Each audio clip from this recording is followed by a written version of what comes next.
Readers, in chapter 24, we need to continue to practice studying and really thinking about the actions of the characters. Remember, now we've drawn the line in the sand. We are no longer becoming the character and being them. Of course, it's great to think about that as often as possible, but now we're shifting to the other side, which is we're thinking about making theories about characters, we're studying them the way that a professor would study literature in textbooks, in really difficult books. We want to see again how the characters' actions reveal things about them. And there's more than meets the eye. There's more than what's just on the surface. So let's practice that together now. Where's the prophetess? Sistine asked him as soon as she stepped off the bus. She was wearing a bright orange dress with pink circles all over it. Her left knee was skinned and bleeding, and her right eye was swollen. Huh? Said Rob. He stood and stared at her and wondered how she could get into so many fights in only half a day of school. Willie May, said Sistine. Where is she? She's vacuuming, said Rob. Sistine started walking purposefully toward the Kentucky Star. She talked to Rob without looking back. My mother found out that I was wearing your clothes to school, she said. She took them away from me. I'm in trouble. I'm not supposed to come out here anymore. You know, said Rob, you don't always got to get in fights. Sometimes, if you don't hit them back, they leave you alone. She whirled around and faced him. I want to get in fights, she said fiercely. I want to hit them back. Sometimes I hit them first. Oh, said Rob. Sistine turned back around. I'm going to find the prophetess, she said loudly. I'm going to ask her what we should do about the tiger. You can't ask her about the tiger, said Rob. Beauchamp said I ain't supposed to tell nobody, especially not Willie May. Sistine didn't answer him. She started to run, and Rob, to keep up with her, ran too.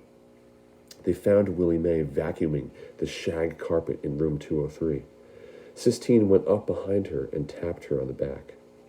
Willie May whirled around with her fist clenched like a boxer. We need some answers, Sistine shouted over the roar of the vacuum cleaner. Willie May bent down and turned the vacuum cleaner on. Well, she said, look who's here. She kept her hand balled up, as if she was still searching for something to hit. What's in your hand? Sistine asked. Willie May uncurled her fist and showed Sistine the bird.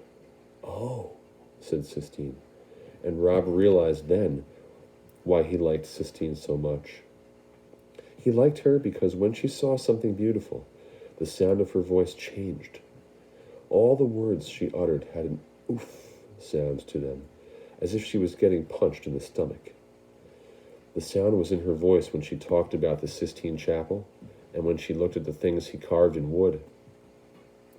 It was there when she said the poem about the tiger burning bright, and it was there when she talked about Willie May being a prophetess.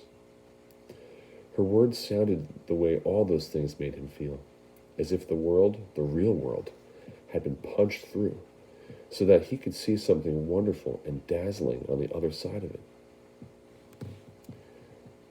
Did Rob make it? Sistine asked Willie May. He did, said Willie May. It looks alive. Is it like your bird that you let go? Just about exactly, said Willie May. Said Sistine. She looked at Willie May. Then she turned and looked at Rob.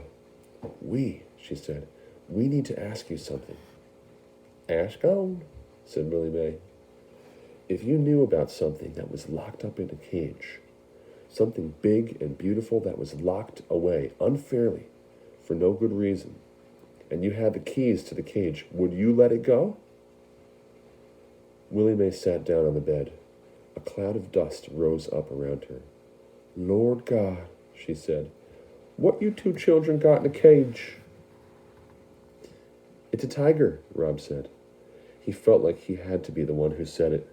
He was the one who found the tiger. He was the one who had the keys to the cage.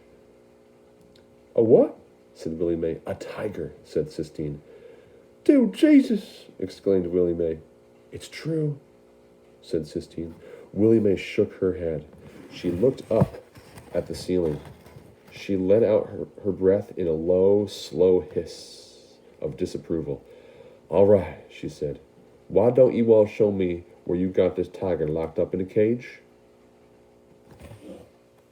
When we start to think about the actions of characters and how they reveal things about the characters, we realize there's so much to learn. In this chapter alone, there was really great stuff happening with Sistine Rob and Willie Mae. Here's how I do it. I think about Sistine's actions, and I think about maybe what that reveals about her. I think about when she whirled around and faced Rob, after Rob told her, sometimes if you don't hit them back, they leave you alone. Well, that certainly tells us things about Rob. That tells me that he's soft. He just lets people do these types of things to him. He doesn't stand up for himself. Maybe he doesn't have a lot of confidence, that means. Maybe he's sad deep down. Maybe he doesn't know how to stand up for himself. He never learned. Maybe that's why he's with Sistine. Because she clearly has learned. When she whirled around and faced him, I want to get in fights, she said, fiercely. I want to hit them back. Sometimes I hit them first. That shows me that Sistine can be so angry. Sometimes at the world, at people, that she wants to get in fights. She's the one that instigates them. Now, what does that reveal about her? Well, it might reveal that she's very aggressive and angry. It might also reveal that she has so much confidence and likes to stand up for things that she believes in, things that she thinks are correct.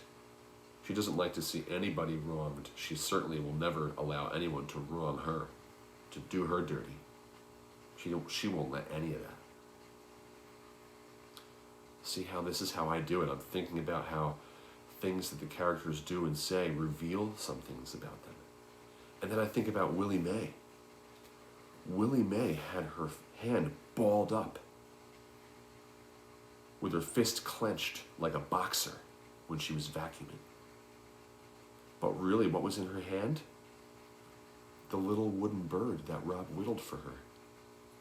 She was holding on to something that is precious to her. It makes her feel good to have it. It's a gentle little delicate bird, the one that she used to have, Cricket. It reminds her of that. So even though it appears that she's clenching her fist like a boxer, angry, fiercely, powerfully, she's really holding something delicate, some memory that is sweet and bittersweet, actually, because she let the bird go and it died. This is how I do it, readers. Now it's your turn. Decide on a character from this chapter, Sistine, Rob, or Willie Mae, and tell about the actions or the things the character says and what they reveal about the character. You might have to go back, rewind this video, and find a spot that you think is a really good spot and tell about it. Best of luck.